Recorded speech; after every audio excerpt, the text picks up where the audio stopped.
Siapa itu? Seseorang berteriak dan melihat ke segala arah. Kemudian, semua orang terkejut. Sekelompok besar orang telah muncul di tebing lembah. Orang-orang ini memegang busur besar di tangan mereka dan berdiri di dinding tebing, mengelilingi mereka. Penyusup Gunung Dewa Kuno akan mati. Di tebing utara, ada seorang pemuda dengan ekspresi dingin. Dia berbicara dengan dingin. Kalian, apakah kalian keturunan Dewa Kuno? No, Veld B. Indo C. Om. Seseorang berseru. Yang lain juga terkejut. Keturunan Dewa Kuno. Bukankah keturunan Dewa Kuno menghilang selama bertahun-tahun yang tak terhitung jumlahnya? Dikatakan bahwa keturunan Dewa Kuno telah dimusnahkan, hanya menyisakan Gunung Dewa Kuno. Apakah itu semua palsu? Mungkinkah keturunan Dewa Kuno telah bersembunyi di Gunung Dewa Kuno selama ini? Karena keturunan Dewa Kuno belum dihancurkan, mengapa mereka tidak muncul setelah bertahun-tahun? Banyak orang yang pikirannya dipenuhi dengan pertanyaan. Namun, para keturunan Dewa Kuno jelas tidak akan menjawab pertanyaan mereka. Bunuh. Di tebing utara, pemuda itu melambaikan tangannya dan memberi perintah. Seketika, para keturunan Dewa Kuno menarik busur dan memasang anak panah. Satu demi satu, anak panah bersiul di udara dan melesat ke arah Luming dan yang lainnya. Bagaimanapun, bunga Dewa Kuno dilindungi oleh formasi, jadi mereka tidak takut melukainya. Puff, puff. Orang-orang terus-menerus tertembak oleh anak panah dan mati di tempat, darah mengalir ke seluruh tanah. Banyak dari keturunan Dewa Kuno ini memiliki kekuatan yang mencengangkan. Sebagian besar dari mereka berada di alam dewa sejati, dan anak panah yang mereka tembakkan memiliki kekuatan yang mencengangkan. Selain yang setingkat penguasa domain, tidak ada orang lain yang bisa menghalanginya 100%. Aku tidak peduli apakah mereka adalah keturunan Dewa Kuno. Serang ke depan dan bunuh mereka. Seseorang berteriak dan bergegas menaiki tebing, menyerang keturunan Dewa Kuno. Kau melebih-lebihkan dirimu sendiri. Turun, enyahlah. Di dinding tebing, beberapa sosok kekar muncul. Otot-otot mereka menonjol seperti naga bertanduk yang melilit mereka, penuh kekuatan. Ekspresi banyak orang berubah drastis, dan mereka merasakan firasat buruk di hati mereka. Mundur, serang, teriak seseorang. Dia tidak lagi peduli dengan bunga Dewa Kuno dan bergegas menuju lembah tempat mereka berasal. Segala macam serangan dilancarkan ke perisai cahaya. Namun, ketika serangan ini mendarat di perisai cahaya, serangan itu tidak menimbulkan riak apapun. Perisai cahaya itu tidak bergerak sama sekali. Serang, serang. Lebih banyak orang bergabung dalam serangan itu, tetapi itu tidak ada gunanya. Hehe, orang-orang bodoh ini masih ingin melarikan diri. Begitu kalian memasuki formasi ini, kalian ditakdirkan untuk mati di sini. Pemuda di tebing utara itu tertawa dingin. Sudah mulai, kata seorang lelaki tua di sebelah pemuda itu dengan dingin. Pada saat ini, kabut merah darah tiba-tiba muncul di dalam penghalang cahaya formasi itu. Ah! Seseorang menjerit mengerikan saat kabut merah darah menyelimutinya. Tubuhnya mulai terkorosi hebat. Daging dan darahnya mencair dengan cepat, dan dalam beberapa tarikan napas, dia telah berubah menjadi genangan cairan. Orang-orang yang menyaksikan pemandangan ini begitu ketakutan hingga hati dan nyali mereka gemetar. Ah! Ah! Tetapi segera, lebih banyak teriakan terdengar. Lebih banyak kabut merah darah muncul dari tanah. Beberapa orang diselimuti kabut merah darah dan mengikuti jejak orang sebelumnya. Sialan, sialan, serang. Aku tidak mau mati. Semua orang berteriak dan menyerang penghalang cahaya dengan panik, tetapi tidak ada gunanya. Di dalam perisai cahaya, kabut merah darah semakin tebal. Cici, Luming diselimuti oleh kabut merah darah. Dia menggunakan semua kekuatan sucinya untuk melawannya, tetapi bahkan jika itu adalah kekuatan suci penguasa, ada suara mendesis korosi. Jika ini terus berlanjut, dia tidak akan bisa bertahan lama. Kabut ini sangat menakutkan. Bahkan kekuatan suci akan sulit untuk melawan. Mereka yang memiliki kultivasi yang kuat dan di atas tahap 7 dewa sejati masih bisa melawan untuk saat ini. Sedangkan bagi mereka yang kultivasinya lemah, mereka tidak bisa melawan sama sekali. Kekuatan suci pelindung mereka terkikis, dan tubuh mereka terkikis oleh kabut merah darah. Mereka mengeluarkan teriakan sedih dan kemudian berubah menjadi genangan cairan merah darah. Pada awalnya, mereka yang di bawah tahap 3 dewa sejati tidak bisa menahannya. Namun, saat kabut merah darah semakin tebal, perlahan-lahan, mereka yang berada di tahap 4 dewa sejati ke atas juga mulai tidak mampu menahannya. Biarkan aku keluar, biarkan aku keluar. Aku tidak ingin mati. Ampuni aku. Banyak orang berteriak dan mulai memohon belas kasihan. Namun, keturunan dewa kuno memiliki ekspresi dingin dan tidak tergerak. Waktu berlalu perlahan, dan kabut menjadi semakin tebal. Bahkan mulai menghalangi garis pandang seseorang, dan kekuatan kabut juga menjadi semakin kuat. Semakin banyak orang yang meleleh menjadi cairan. Anehnya, cairan itu dengan cepat meresap ke dalam tanah dan tampaknya diserap oleh bunga dewa kuno. Bunga itu menjadi semakin indah. No. Felt B.in.com. Semakin banyak orang meninggal. Lebih dari 10.000 dari mereka telah masuk, tetapi sekarang, hanya tersisa kurang dari 5.000. Orang-orang meninggal setiap detik. Cici, tubuh Lu Ming dikelilingi oleh kabut merah darah. Kekuatan ilahinya terus-menerus terkikis. Untungnya, Lu Ming memiliki formula, ukuran, dan menyimpan sejumlah besar kekuatan ilahi. Dia selalu dapat mempertahankan kekuatan ilahinya pada puncaknya. Namun, ini bukanlah solusi. Tidak peduli berapa banyak kekuatan ilahi yang dia simpan, akan ada saatnya dia akan kehabisan. Apa yang harus kita lakukan? Lu Ming dengan cepat memikirkan tindakan balasan. Menakjubkan, dia benar-benar menyiapkan susunan yang begitu besar. Keturunan dewa kuno sangat ambisius. Kerangka hitam itu berbicara lagi. Senior, apa yang kamu lihat? Lu Ming bertanya dengan tergesa-gesa. Meskipun formasi ini sangat dalam, dengan pengetahuan orang tua ini, aku secara alami dapat melihatnya dengan satu pandangan. Ada bunga dewa kuno yang ditanam di setiap mata formasi, kerangka hitam itu melanjutkan dengan bangga. Itu untuk sesuatu yang besar. Bunga dewa kuno ini akan menyatu dengan formasi dan menyerap sejumlah besar daging dan darah untuk melengkapi formasi. Ketika itu terjadi, orang yang menyiapkan formasi akan menyerap bunga dewa kuno semua orang dan memadatkan hati dewa kuno. Sungguh metode yang kejam. Mungkinkah kita bisa masuk karena seseorang dengan sengaja menipu kita? Lu Ming bergumam. Pada saat ini, dia memikirkan banyak hal. Mengapa begitu banyak peta gunung dewa kuno muncul di bintang dewa kuno pada saat yang sama? Jelas bahwa seseorang telah dengan sengaja menarik semua ahli di bintang dewa kuno. Kemudian, dia akan memikat mereka ke sini, membunuh mereka, dan membiarkan bunga dewa kuno menyerap darah dan daging mereka. Setelah diingatkan oleh kerangka hitam itu, Lu Ming tiba-tiba mengetahui segalanya.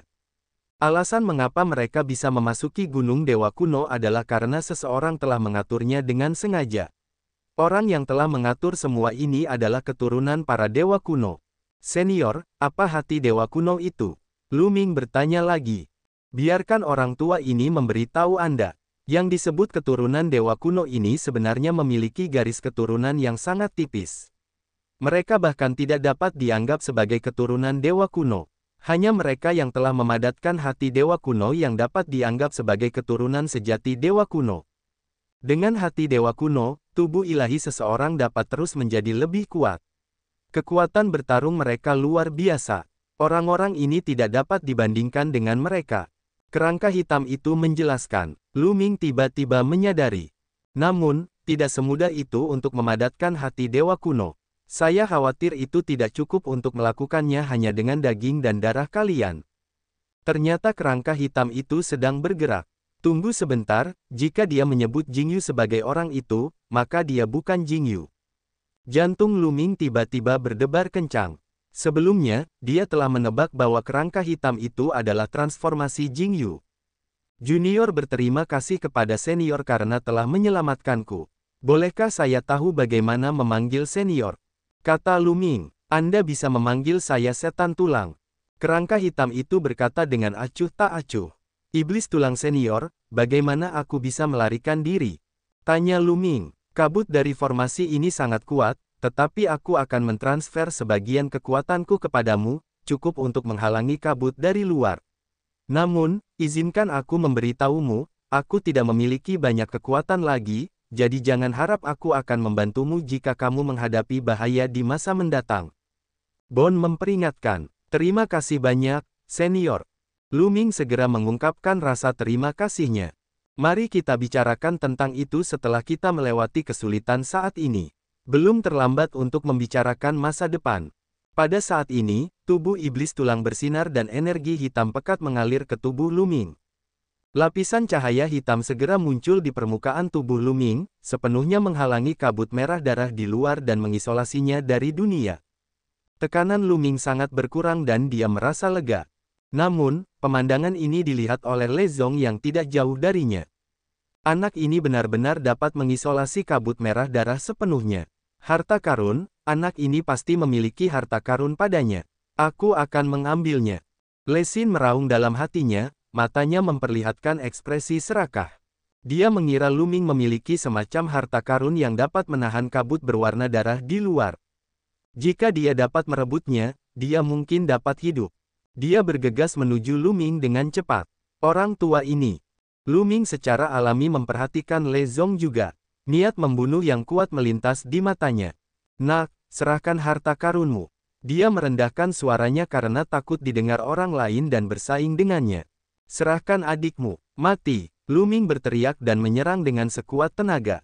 Luming melancarkan jurus kedua dari 3 serangan apokaliptik, memotong bulan, dan menyerang Le Zong dengan sekuat tenaga. Le Zong juga menebaskan cahaya pedang, yang bertabrakan dengan Luming. Dorong, keduanya bertabrakan. Namun, kali ini, Le Zong yang mundur, bukan Luming. Tubuh Le Zong mundur dan gemetar. Dia hampir memuntahkan seteguk darah. Kau, bagaimana kau bisa menggunakan kekuatan penuhmu? Le Zong meraung kaget. Dalam lingkungan seperti itu, dia harus mengalihkan sebagian besar kekuatannya untuk menahan kabut merah darah di luar, jadi kekuatan tempurnya secara alami sangat berkurang. Dia mengira bahwa bahkan jika Luming memiliki harta untuk menahan kabut berwarna darah, itu akan menghabiskan sejumlah besar kekuatan suci untuk mengaktifkannya dan kekuatannya sendiri akan melemah. Dia mengira bahwa tidak akan menjadi masalah untuk menjatuhkan Luming. Namun, dalam tabrakan tadi, Luming berada dalam kondisi puncaknya. Kekuatan tempurnya berada di puncaknya. Orang tua, pergilah ke neraka. Luming berkata dengan dingin dan menyerang Le Zong. Kali ini, dia menggunakan jurus yang sama, tebasan bulan. Pada saat yang sama, 9 rantai es juga melilit Le Zong. Aku tidak percaya. Dia berteriak mengikuti alunan musik dan menebaskan cahaya pedang ke arah Luming. Namun, setelah serangan mereka bertabrakan, cahaya pedang Le Zong langsung runtuh. Dia terlempar oleh Luming dan memuntahkan banyak darah. Hal yang paling mengerikan adalah bahwa energi ilahi pelindungnya hampir hancur oleh Luming. Kabut berwarna darah memanfaatkan situasi dan menerobos pertahanan Le Zong, menyentuh tubuhnya. Cici, asap putih mengepul dari tubuh Le Zong. Sepotong besar daging terkorosi. Le Zong sangat takut sehingga dia berbalik dan berlari. Dia takut. Dia tidak lagi berpikir untuk membunuh Luming. Dia hanya ingin melarikan diri secepat mungkin dan menjauh dari Luming sejauh mungkin. Namun, bagaimana Luming bisa membiarkannya lolos? 9 rantai es melilit Le Zong. Meskipun Le Zong melawan dengan sekuat tenaga, dia harus melawan kabut berwarna darah dan tidak bisa menggunakan banyak kekuatan. Dia terikat oleh rantai dan hawa dingin yang mengerikan hampir membekukannya. Sialan, Luming. Bahkan jika aku mati, aku tidak akan membiarkanmu bersenang-senang. Teman-teman, anak ini memiliki harta yang dapat memblokir serangan kabut berwarna darah. Selama kita mendapatkan harta ini, kita tidak akan mati. Teman-teman. Dia meraung kegirangan, suaranya menyebar jauh dan luas. Seketika, banyak orang mendengarnya. Apa? Seseorang mengendalikan harta yang dapat menahan kabut merah darah. Aku harus mendapatkannya. Tidak mungkin. Bahkan artefak dewa berkualitas tinggi pun tidak dapat menghentikannya. Paling-paling, itu dapat memberi kita waktu. Jika kita masih akan mati setelah beberapa saat, kita akan menunggu dengan tenang. Pemuda di sisi utara tebing itu mencibir. Di dasar tebing, Luming telah membunuh lebih dari 100 master. Dalam sekejap, dialah satu-satunya yang tersisa di area itu. Tempat itu sunyi senyap. Dia menyadari bahwa bunga dewa kuno di bawah tanah telah menjadi lebih indah. Di bawah korosi kabut berwarna darah, darah dan daging para ahli yang dibunuh oleh Luming berubah menjadi cairan dan diserap oleh bumi. Sungguh formasi jahat yang ganas. Setan tulang senior, kabut ini terhalang, tetapi bagaimana cara keluar? Lu Ming bertanya lagi. Mudah untuk keluar. Kamu bisa melakukannya sendiri. Kata Bon. Sendiri. Lu Ming bingung. Perisai cahaya yang dibentuk oleh formasi itu sangat kuat. Begitu banyak ahli telah menyerangnya bersama-sama, tetapi mereka tidak dapat menghancurkannya sama sekali. Bagaimana dia bisa menghancurkannya? Benar, kau harus mengandalkan dirimu sendiri. Salah satu rantai es yang kau latih sangat kuat. Rantai itu dipenuhi aura dingin yang mengerikan yang cukup untuk menembus penghalang cahaya formasi ini. Kata Bon, belenggu beku. Mungkinkah itu belenggu beku ke-9? Lu Ming punya ide dan memutuskan untuk mencobanya. Mata Lu Ming bergerak cepat sebentar sebelum dia menuju ke utara. Ketika dia tiba di tebing di utara, dia menahan auranya dan terbang ke atas. Pemuda itu dan keturunan dewa kuno lainnya di tebing itu sama sekali tidak menyadarinya. Ketika Lu Ming sudah dekat dengan tebing, dia tiba-tiba melemparkan rantai es. Rantai es ke-9 itu seperti sambaran petir putih, melesat menuju perisai cahaya. Puff! Ketika rantai es ke-9 menyentuh perisai cahaya, yang mengejutkan Lu Ming, perisai cahaya itu tertembus. Rantai es itu dengan cepat melilit pemuda itu. Rantai es itu dengan cepat melilit pemuda itu. Mudah untuk mengatakan bahwa pemuda itu memiliki status tinggi di antara keturunan para dewa kuno. Selama mereka menyandera pemuda itu, Lu Ming mungkin bisa melarikan diri dan mendapatkan banyak bunga dewa kuno. Keturunan para dewa kuno semuanya sangat santai. Mereka tidak berpikir bahwa siapapun akan dapat keluar dari susunan itu. Ketika mereka menyadari bahwa rantai es akan melilit pemuda itu, sudah terlambat. Hati-hati, seseorang berteriak untuk mengingatkannya dan bergegas menuju rantai es. Namun, semuanya sudah berakhir. Rantai es melilit pemuda itu dan menariknya ke dalam formasi. Menarik pemuda itu ke dalam formasi, tubuh Lu Ming memancarkan lapisan cahaya hitam yang menyelimuti pemuda itu dan menghalangi kabut berwarna darah di luar.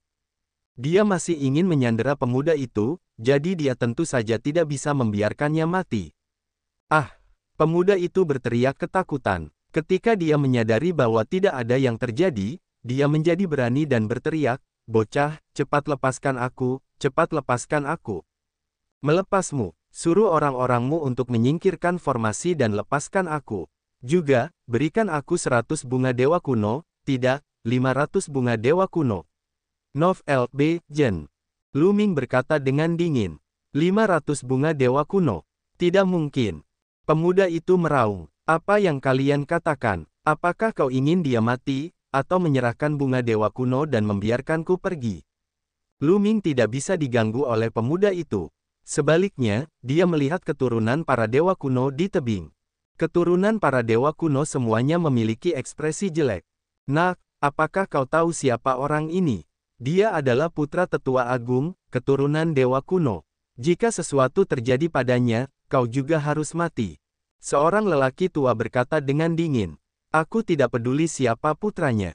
Jika dia tidak menyerahkan bunga dewa kuno, aku akan mengusirnya dan membiarkannya mati dalam formasi ini. Lu Ming berkata dengan dingin. Dia tidak peduli siapa putranya pemuda ini. Semakin tinggi statusnya, semakin baik. Dengan begitu, dia bisa membawa bunga dewa kuno dan pergi. Kau, lelaki tua itu dan keturunan dewa kuno lainnya semuanya memiliki ekspresi yang tidak sedap dipandang.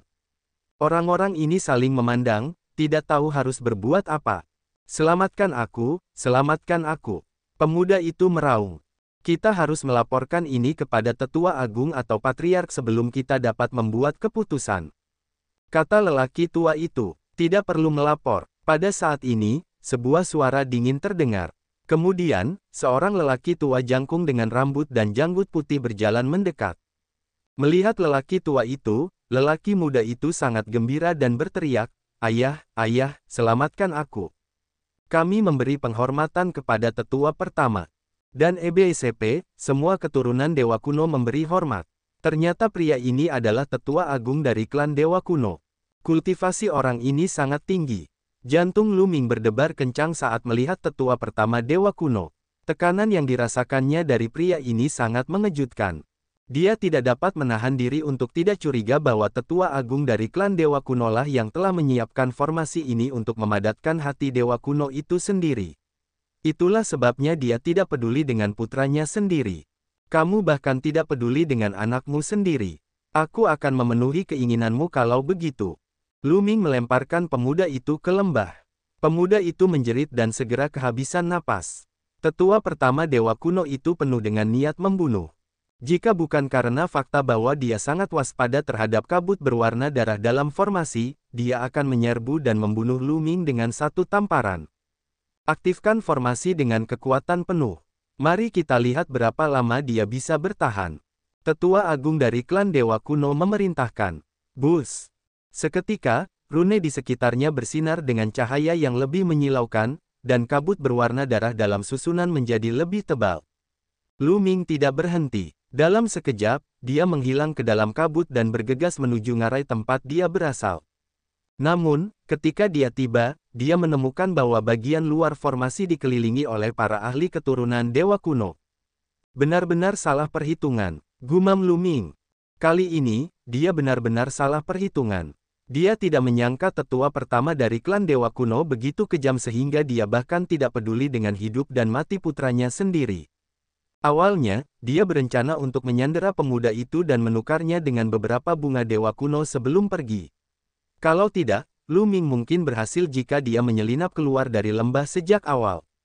Tapi sekarang, sudah terlambat. Sisi lain dikelilingi oleh sejumlah besar ahli. Jika dia menyerang dari sini, dia pasti akan mati. Aku hanya bisa mengubah arahku. Lu Ming menghindar ke dalam kabut lagi dan bergegas menuju lembah lain. Ada total 8 lembah di sini, dan tidak ada yang tahu kemana 7 lainnya mengarah. Lu Ming secara acak memilih satu. Ketika dia dekat dengan susunan, rantai es ke-9 terbang keluar dan berputar terus-menerus dengan kepala rantai sebagai intinya. Bang! Perisai cahaya formasi segera hancur dan Lu Ming bergegas keluar. Tentu saja, ada keturunan Dewa Kuno yang menjaga tempat ini. Lu Ming ditemukan saat dia bergegas keluar. Bocah ini ada di sini, hentikan dia. Bunuh!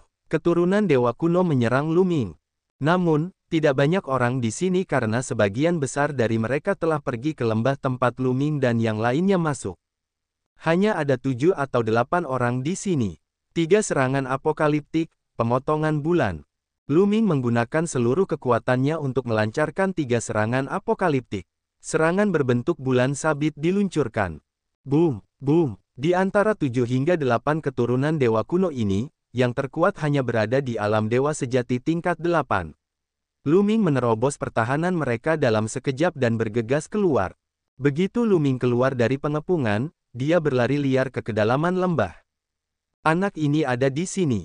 Jangan biarkan dia kabur. Kejar dia. Keturunan Dewa Kuno meraung dan mengejar Lu Ming.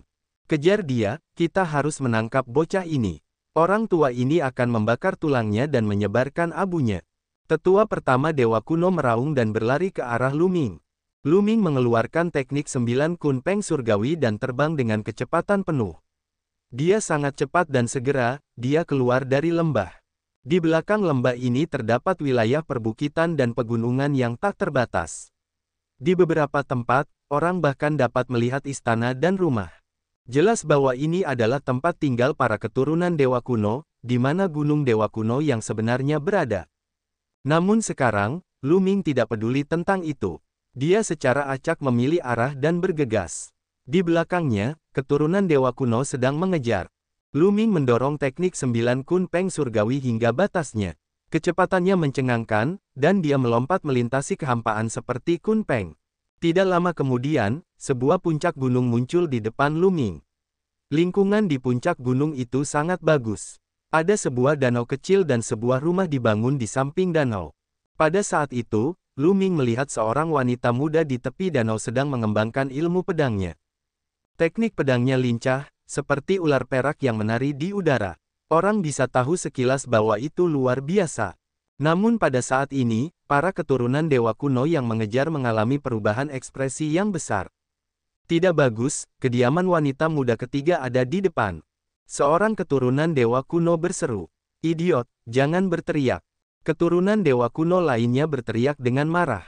Bagaimana jika Lu Ming mendengarnya berteriak begitu keras?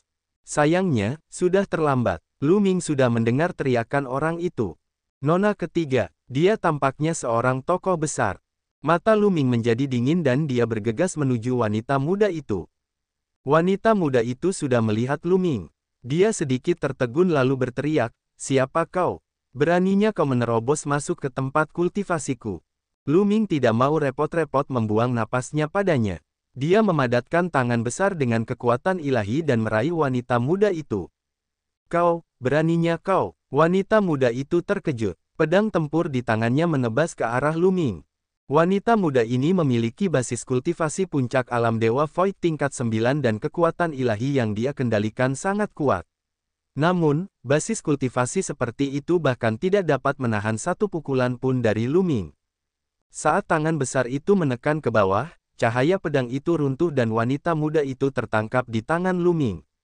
Lu Ming mengerutkan kening. Tetua Agung dari klan Dewa Kuno tampaknya bertekad untuk tidak membiarkannya meninggalkan Gunung Dewa Kuno. Dia bahkan tidak peduli dengan kehidupan putranya, seolah-olah dia takut rahasia Gunung Dewa Kuno akan bocor. Jika Lu Ming menggunakan taktik yang sama dan menggunakan wanita muda itu sebagai sandera untuk memaksa pihak lain melepaskannya, pihak lain mungkin ingin bertarung sampai mati lagi. Jika itu masalahnya, dia pasti akan mati di lingkungan seperti itu. Satu-satunya hal yang bisa dia lakukan sekarang adalah mundur selangkah. Siapa yang bilang aku meninggalkan Gunung Dewa Kuno? Sudah ku bilang jangan mengejarku. Berhenti di sini. Apakah kamu mengerti? Petik 2. Lu Ming berkata dengan dingin. Dia menuntun wanita muda itu dan mundur perlahan. Seperti yang diharapkan, Tetua Agung keturunan Dewa Kuno tidak mengejarnya. Dia memperhatikan Lu Ming perlahan berjalan pergi. Tetua pertama, apakah kita tidak akan mengejar? Seseorang bertanya, biarkan anak ini pergi dulu. Ini adalah Gunung Dewa Kuno dan dia tidak bisa keluar. Mari kita stabilkan dia terlebih dahulu sehingga wanita ketiga tidak terluka. Juga, beritahu patriark tempat ini segera sehingga dia dapat mengirim prajurit yang lebih kuat untuk membunuh anak itu. Tetua Agung memberi perintah. Ya, keturunan Dewa Kuno lainnya mulai bergerak. Lu Ming terbang bersama wanita muda itu. Dia menghela napas lega ketika dia menyadari bahwa tidak ada yang mengejar mereka. Lu Ming secara khusus terbang menuju daerah terpencil. Setelah terbang beberapa saat, Lu Ming menemukan ngarai tersembunyi dan terbang masuk. Kamu orang luar, biarkan aku pergi, atau ayahku tidak akan membiarkanmu pergi. Wanita muda itu memanggil, apakah ayahmu pemimpin klan keturunan Dewa Kuno? Lu Ming bertanya. Tidak buruk, sekarang kau takut, biarkan aku pergi, dasar orang luar yang hina dan tidak tahu malu. Wanita muda itu melotot ke arah Lu Ming.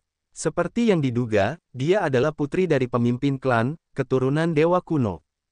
Jantung Lu Ming berdebar kencang. Tidak heran keturunan Dewa Kuno begitu takut. Dia mendesah karena keberuntungannya telah bertemu dengan putri pemimpin klan keturunan Dewa Kuno. Kalau tidak, dia tidak akan bisa melarikan diri. Tetaplah di sini, kalau tidak, aku akan membuatmu menderita. Lu Ming menatap dingin wanita muda itu. Jika kau ingin membunuhku, bunuh saja aku. Kau orang yang kejam, aku tidak takut padamu. Wanita muda itu membelalakkan matanya dan melotot ke arah Lu Ming, seolah-olah dia tidak takut mati.